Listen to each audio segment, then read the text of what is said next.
कुमार गर्ग हमारे साथ अब जुड़ चुके हैं। नमस्कार संजीव जी। जी नमस्कार मैडम, नमस्कार, गुड मॉर्निंग। Good morning. बताइए, आपने खरीदारी करनी है या कर चुके हैं किसी स्टॉक में? नहीं, already done madam, already done. I am अच्छा, ऑलरेडी होल्डिंग। क्या रेट है आपका? आईडीएफसी फर्स्ट बैंक की बात कर रहे हैं? हाँ, आईडीएफसी फर्स्ट बैंक का एवरेज रेट है 65 मैडम। 65 में, ओके। यस और लंबी अवधि आपने कहा है? यस यस, लंबी अवधि। ऑलराइट, चलिए, हमारे साथ हमारे एक और पैनलिस्ट जुड़ चुके हैं, रेलिगेयर ब्रोकिंग के वीपी रिसर्च अजीत मिश्रा। अजीत, आपका स्वागत है और आप ही के पास ये सवाल भी लेकर आऊंगी, क्योंकि कहीं ना कहीं हमने देखा है कि डिस्पाइट तमाम चैलेंजेस ये जो पर्टिकुलर स्टॉक है एक 70-71 का यहाँ पर स्ट्रॉन्ग सपोर्ट मिलता हुआ दिखाई दे रहा है। इनकी बाइंग प्राइस काफ़ी अच्छी है 65, और नज़रिया भी इन्होंने लंबा ही रखा हुआ है अपना।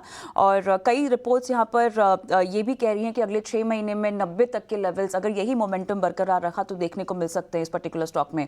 आपकी क्या राय बनती है अजीत?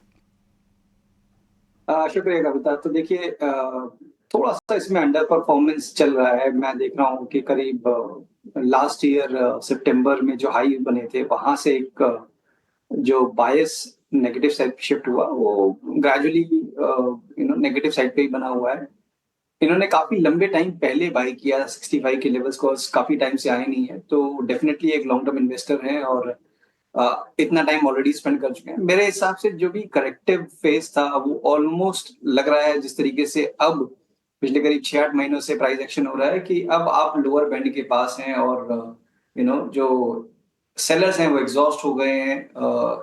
इस तरीके के जिस तरीके से मूव देखने को मिल रहा है कि आप लोअर बैंड ऑफ चैनल उसके पास कंसोलिडेट करते हुए अब दिख रहे हैं, तो डेफिनेटली इनको बने रहना चाहिए। जो मोमेंटम आएगा मेरे हिसाब से वो 77-78 के जो लेवल्स ब्रेक होंगे उसके बाद एक स्ट्रॉन्ग मोमेंटम देखने को मिल सकता है। जो लेवल्स आप बात कर रहे थे करीब 90 या उससे भी ऊपर के लेवल्स, वो देखने को मिल सकते हैं। तो for a time being now मुझे लगता है कि शायद थोड़ा सा ये अंडर परफॉर्मेंस कंटिन्यू रहे जब तक कि आप 77 को ब्रेक नहीं करते हैं। तो फ्रेश अगर आपको बाय करना है, इसमें ऐड करना है इस पोजीशन में, तो उसके ऊपर आप डेफिनेटली आप ये भी सोच सकते हैं, और अभी के लिए आप बने रहिए। अब जो आपका बाइंग प्राइस है वही मेरे हिसाब से आपको स्टॉप लॉस भी रखना चाहिए, बिकॉज देखिए काफी लंबे टाइम तक अंडर परफॉर्मेंस को भी अगर आप कंटिन्यू करेंगे तो कोई लॉजिक नहीं है। जैसे कि आईसीआईसीआई बैंक अपने रिकॉर्ड हाइज पर है, बैंकिंग इंडेक्स के अंदर जो आउट परफॉर्मेंस अगर किसी स्टॉक में है तो उसमें दिख रही है। तो अगर 3 से 6 महीने का भी अगर टाइम होराइजन है तो मेरे हिसाब से शिफ्ट होने की भी एक पॉसिबिलिटी बनती है उसमें।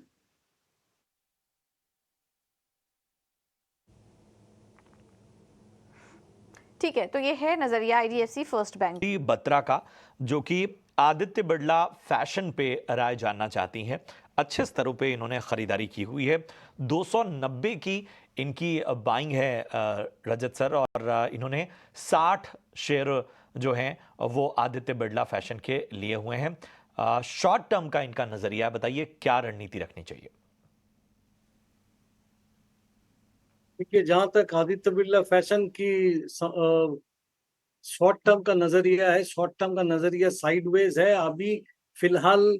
ये जो लास्ट 6-7 ट्रेडिंग सेशंस में थोड़ा ऊपर की तरफ चला है, अगर 340 से लेके 350 का लेवल तक जा सकता है, लेकिन उसके पहले कोई कारण से ये 330 का लेवल तोड़ दे तो इससे निकल जाना चाहिए।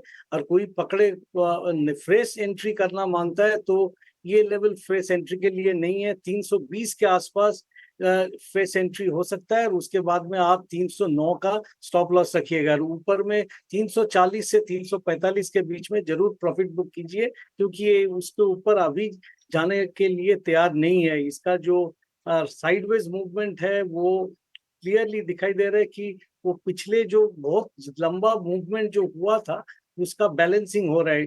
प्राइस तो चल पड़ा, लेकिन टाइम इलैप्स नहीं हुआ, ये प्राइस टाइम इक्विवेलेंस हो रहा है। तो फिलहाल एंट्री करने के लिए लेवल सही नहीं है, आपको थोड़ा इंतजार करना पड़ेगा।